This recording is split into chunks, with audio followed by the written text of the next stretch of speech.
여러분 안녕하세요.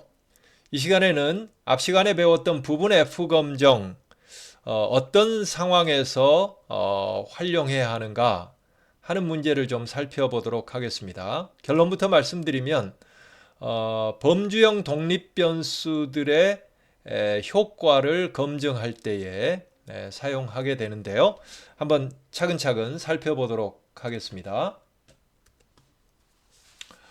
우리가 범주형 독립변수를 회귀식에 포함시킬 때는 어떻게 해야 되는가 하는 문제를 이미 다뤄본 적이 있는데요. 범주형 독립변수일 경우에는 그 범주형 독립변수를 범주 수만큼의 더미변수로 전환을 하고요.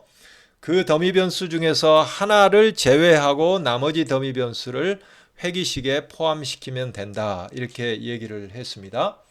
우리가 이제 연습용 데이터에서 이 반효과, 반이 이제 세 개 반이 있죠.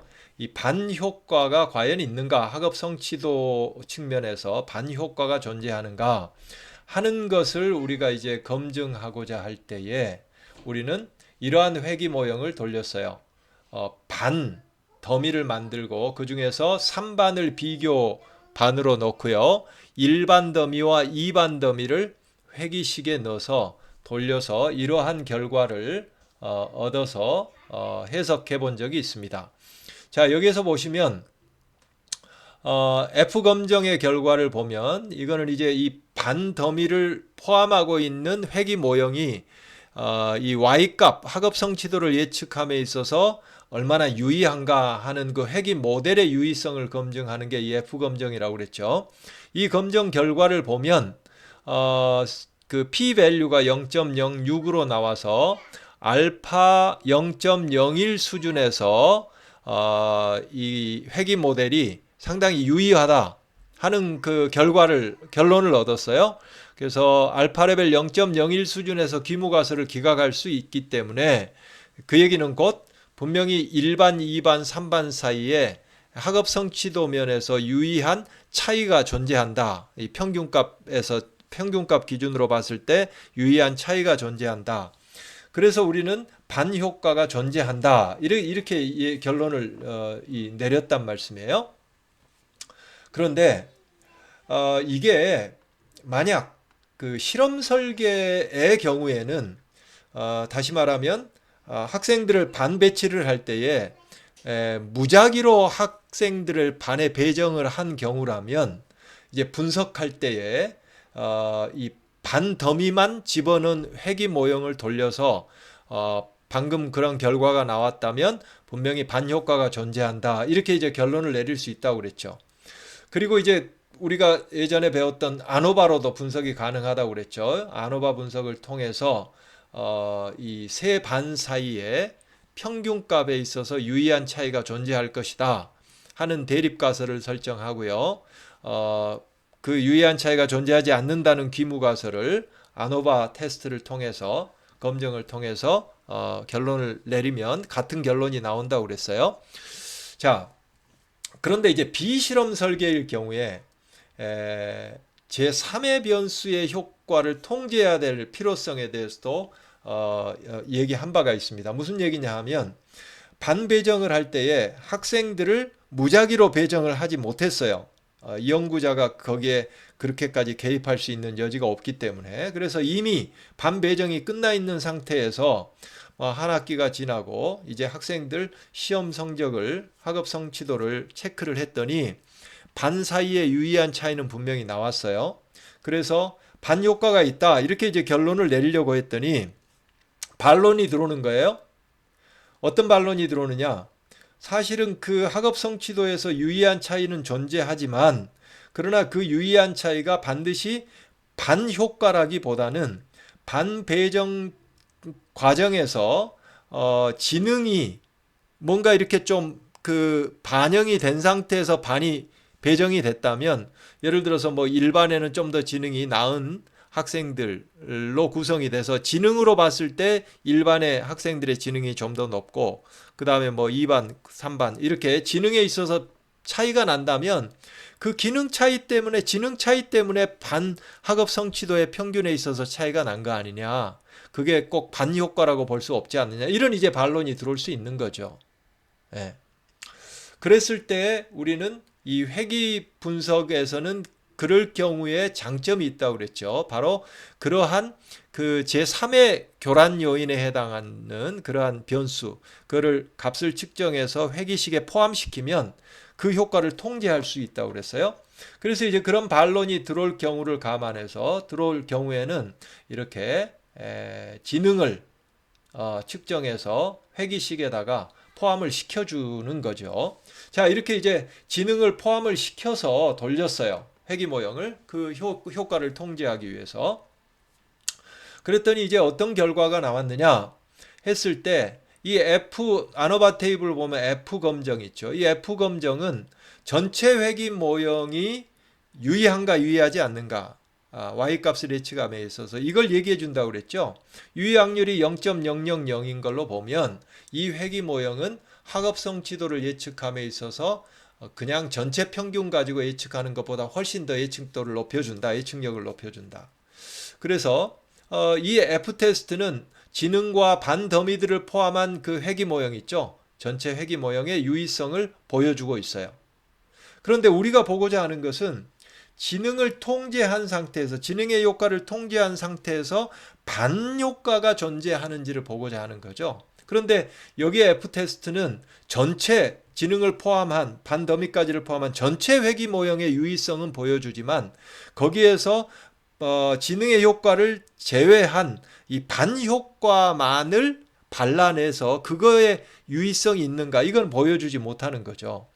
그래서 이렇게 지능을 통제 변수로 사용한 회귀 모형을 그대로 돌렸을 때는 우리가 정작 검증하고자 하는 그러한 반효과만을 발라내서 볼 수 있는 그러한 F테스트 결과는 아니라는 거예요. 그러면 이제 그러면 이 T테스트 결과 보면 되지 않습니까? 이 반에 딸린 이 그 베타 값들 있죠. 그것들의 T테스트 결과를 보면 거기에 근거해서 우리는 반효과가 있는지 없는지를 볼 수 있지 않습니까? 자, 보죠. 그러면 이 경우에는 반 1, 반 2가 들어있고 비교 집단으로는 반 3이 이제 비교 집단이 될 텐데 그때 우리는 여기에 각 반에 딸린 회귀 개수가 뭘 나타내는 거냐 하면 반 1의 경우와 비교 집단 반 3 사이의 학업 성취도의 평균값 차이라고 그랬죠. 평균값 차이. 그랬죠? 자, 그래서 이 반 1의 경우에는 반 3보다 평균값 학업 성취도 10점으로 체크했을 때 평균값에 있어서 0.713점만큼 더 높다. 반 2반은 3반보다 0.822만큼 점수가 높다. 이걸 이제 보여주고 있고요. 그게 실제 모집단 수준에서 이게 우연히 그 정도의 차이가 났다고 볼 수 있는지 아니면 정말 0이 아니라고 할 수 있는지 하는 것을 T검정을 통해서 확인해 보면 여기서의 T검정의 대립가설은 이게 이제 이 개수를 베타2라고 한다면 베타2가 0이 아닐 것이다. 이에 대한 테스트가 되겠죠. 자, 그러면 여기에 봤더니 이거는 이제 유의값 P를 보니까 알파 레벨 0.05 수준이나 0.01 수준에서 보통 이제 가장 알파 레벨을 가장 이제 리니언트하게 보는 게 알파 레벨 0.1 수준에서 보는데 0.1 수준에서도 귀무가설을 기각할 수 없는 결과가 나왔어요. 그런데 반 2를 보면 T검증 결과에서 알파 레벨의 0.05 수준에서는 귀무가설을 기각을 못하지만 알파 레벨을 0.1 수준으로 정하면 귀무가설을 기각할 수 있는 거로 나오죠. 자, 그래서 결론을 알파 레벨 0, 1 수준에서 우리는 반효과가 존재한다고 볼 수 있다. 이렇게 이제 결론을 맺은다고 이제 했을 때 문제가 있다고 그랬죠. 우리가 아노바를 배울 때에 예를 들어 그룹이 3개 이상일 경우에 각각의 두 집단씩 잡아서 쌍대 비교를 해서 T테스트를 할 수 있잖아요. 쌍대 비교면 그 T테스트를 해서 거기에서 그 귀무가설을 기각할 수 있는 경우가 나오면 거기에 근거해서 아노바에서 설정했던 귀무가설을 기각할 수 있는 거 아닌가 이렇게 얘기를 했을 때에 그 쌍대 비교의 문제점이 있다고 그랬죠. 지금 여기에서 보여주는 거는 바로 그 쌍대 비교의 결과를 보여주는 거예요. 쌍대 비교의 문제점이 뭐였냐 하면 제1종 오류가 커지는 문제가 있다고 그랬죠. 그래서 사실은 쌍대 비교의 근거에서 결론을 내리고자 하면 실제 설정한 알파 레벨 0.1 레벨에서 결론을 내리는 게 아니고요. 사실은 이 경우에는 알파 레벨이 훨씬 더 높아지는 문제가 있다는 거예요. 예. 그래서 이제 그런 경우에 쌍대 비교를 할 때는 이 본페로니 조정을 적용해서 해석해야 된다고 그랬는데, 본페로니 적용이라고 하는 것은 알파 레벨을 쌍대 비교의 수만큼으로 나눠서 봐야 된다고 그랬어요. 역으로 얘기하면 지금 여기서 0.068이라고 하는 거는요, 쌍대 이 본페로니 조정을 하면 p 값이 어느 수준으로 높아진 거냐면 여기 곱하기 3을 하면 어떻게 되나요? 3, 6, 18, 3, 8, 24, 0.204. P값이 0.204에 해당하는 거예요. 사실은 이게. 그러니까 사실은 이 t-테스트 가지고 아노바의 결론을 내리는 게 문제가 있다 하는 걸 일단 여기에서 지적하고자 하는 겁니다. 그러면 이런 경우에 어떻게 지능의 효과를 통제하고 반효과만을 반란해서 볼 수 있게 하느냐 했을 때 우리는 앞에서 배웠던 부분 F-테스트를 통해서 볼 수 있습니다.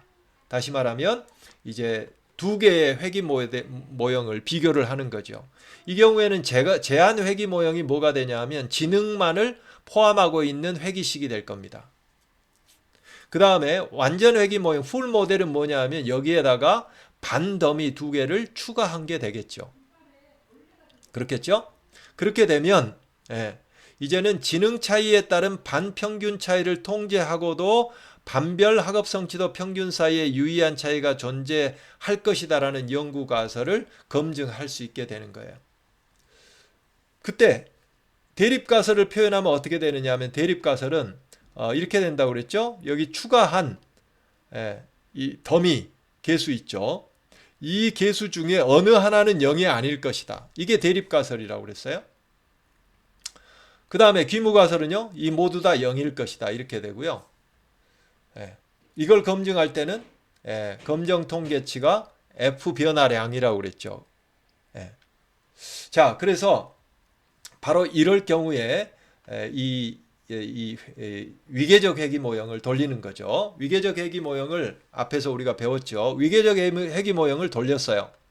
그래서 F 변화량을 보니까 F 변화량이 2.029가 나왔어요. 그리고 거기에 딸린 P 밸류를 보니까 0.138이 나왔어요. 자, 알파 레벨 0.1 수준에서도 귀무가설을 기각할 수 없다는 게 나왔죠. 알파 레벨 0.05 수준에서는 물론이고 알파 레벨을 0.1로 설정하더라도 귀무가설을 기각할 수 없는 결론이 나온 거예요. 자, 그러면 앞에서 지능을 통제하지 않은 상태에서 반더미만 넣었을 때는 분명히 그 모델의 유의성이 있어서 반효과가 있다 이런 결론을 내렸는데, 지능을 통제한 상태에서 반더미를 추가했더니 이제는 반효과가 나오지 않는단 말이죠. 이건 도대체 어떻게 된 겁니까? 그거는 곧 이 반더미만 포함한 회귀 모형에서 확인했던 학업 성취도의 반별 차이는 사실은 반효과만이라기보다는 반별 학생들 사이의 지능 차이 때문에 나왔다 하는 그런 반론이 맞다는 걸 확인해 주는 거예요. 그러니까 지능 효과를 통제하고 나니까 반효과는 이제 없어진 거예요. 이해되십니까? 여기서 이제 다시 한번 확인해 볼 부분은 파셜 F 테스트 결과에서는 유의하지 않게 나왔는데, 여기에 반에 딸린 T 테스트 결과를 보면 여전히 2반의 경우에는 0.057이 나와 있어요. 그러니까 알파 레벨 0.1 수준에서 유의한 거 아니냐 이렇게 이제 얘기할 수 있을 것처럼 생각이 되지만, 그러나 어디까지나 다시 말했지만 여기에서 보여주는 거는 쌍대 비교의 결과를 보여주는 거고요. 이걸 이제 제대로 해석하려면 본파론이 그 어저스트먼트 조정을 해서 봐야 된다고 그랬어요. 그러면 실제 이 P 값은 여기가 이 알파 값이 아니고 이 P 값인데요. 이 P 값은 여기에다 3을 곱해주면 0.171 수준이 되는 거예요. 그러니까 엄밀하게 얘기하면 알파 레벨, 이게 알파 레벨 굳이 한다면 0.171 수준 정도에서는 유의하다고 할 수 있지만, 그러나 이 P 값이 이건 뭐 수준에서 유의하다보다는 P 값이 이렇게 이제 봐야 된다는 거예요. 그러면 알파 레벨을 뭐 0.2 정도 설정하면 그러면 그 수준에서는 우리가 귀무가설을 기각할 수 있지만 알파 레벨을 0.1 수준으로 설정해도 거기에 근거해서는 귀무가설을 기각할 수 없는 결론이 나와요. 이해가 되십니까? 그래서 우리가 그 범주가 복수로 나와 있는 범주형 변수의 그 이 회귀 모델 향상 여부, 그러니까 그 범주형 변수들이 회귀 모델을 얼마나 임프루먼트 시킬 수 있는가? 여기서는 이제 반효과죠. 반효과가 지능을 더 넘어서서 지능 효과를 더 넘어서서 반효과가 있는가 하는 거를 검증하고자 할 때에는 이처럼 이 두 회귀 모형, 제한 회귀 모형과 완전 회귀 모형을 비교하는 부분 F 검정을 거쳐야 명확하게 반효과가 있는지 없는지를 볼 수가 있다. 이렇게 이제 결론을 내려볼 수가 있겠죠. 그래서 이 위계적 회귀 분석 결과 이해를 명확하게 여러분들이 이 결과표를 보고 하실 수 있어야 된다 하는 겁니다. 다시 한번 앞에서 해석한 거를 정리하면은요. 지능 차이에 따른 반별 평균 차이를 통제하고도 반별 학업 성취도 평균 사이에 유의한 차이가 존재한다고 볼 수 있는가? 이게 이제 그 연구 질문이라면 부분 F 검증의 결과는 귀무가설을 기각할 수 없다 이렇게 나왔어요. 그런데 이제 T 검정 결과를 보면 2반 회귀계수에 딸린 P 값을 근거로 판단할 때 모집단에서 2반 평균과 3반 평균 사이에 알파 레벨 0.1 수준에서 유의한 차이가 있다고 볼 수 있지 않는가 이렇게 이제 그 얘기할 수 있을지 모르지만 그러나 그렇지 않다. 본패런이 어저스트먼트를 하고 봐야 된다. 그거는 쌍대 비교의 결과이기 때문에 그걸 그대로 알파 레벨을 그대로 해석하면 안 된다 하는 거예요. 그러니까 이제 정리해서 말씀을 드리면 그 T-테스트는 어떤 경우에 봐야 되냐면 부분 F-테스트의 검정 결과, 유의한 결과가 나왔을 때 그 다음 단계로 그러면 어떤 반과 어떤 반 사이에 효과 차이가 나는가 하는 거를 이제 T-테스트로 내려가서 분석하는 게 순서다 이렇게 볼 수 있습니다. 자, 정리합니다. 범주형 독립변수의 회귀 모델 개선 효과를 검증하고자 할 때는 먼저는 제한 회귀 모형과 완전 회귀 모형을 설정할 필요가 있다. 그래서 관심 있는 범주형 독립변수를 제외한 회귀 모형을 제한 회귀 모형으로 설정하고요. 앞의 경우에는 지능만 포함하는 회귀 모형. 그리고 범주형 독립변수를 더미 변수로 전환해서 제한 회귀 모형에 추가한 모델을 풀 모델로 취급해서 두 개를 설정합니다. 그리고 이제 F 검정 테스트를 한다는 거죠. 그래서 범주형 독립변수 추가에 따른 회귀 모델 유의성 개선 효과가 있는지를 검증을 한다. 거기에서 부분 F 검정이 귀무가설을 기각할 경우에 한해서 이제는 어느 더미 변수의 회귀 개수가 통계적으로 유의한지를 보기 위해서 T 검정을 보는데 그 T 검정을 볼 때에도 어디까지나 본패런의 조정을 한 다음에 해석을 해야 된다. 이렇게 이제 정리해 볼 수 있겠습니다. 자, 그동안 우리가 이 분산 분석, 아노바 관점에서 회귀 분석을 이해했고요. 그리고 그러한 그 아노바 관점에서 회귀 분석을 이해하게 되면 그 회귀 모델의 유의성을 아노바 테스트, F 검정을 통해서 할 수 있다 하는 것을 우리가 확인했고요. 그 다음에 그 F 검정을 좀 더 활용을 해서 두 회귀 모형을 비교하는 것을 이제 부분 F 검정을 통해서 할 수 있다 하는 걸 우리가 확인했고요. 그리고 이제 마지막에는 그러한 부분 F 검정을 어떨 때 활용하느냐 했을 때 대표적으로 이제 활용하는 경우가 바로 범주형 독립 변수의 효과를 반란해서 실제 그 효과가 있는가, y 값을 예측함에 있어서 그런 경우에는 이러한 부분 F 검정을 활용하는 게 필요하다. 이렇게 이제 정리해 볼 수가 있겠습니다. 여기까지 그 강의를 마무리를 하도록 하겠습니다. 여러분 수고하셨습니다.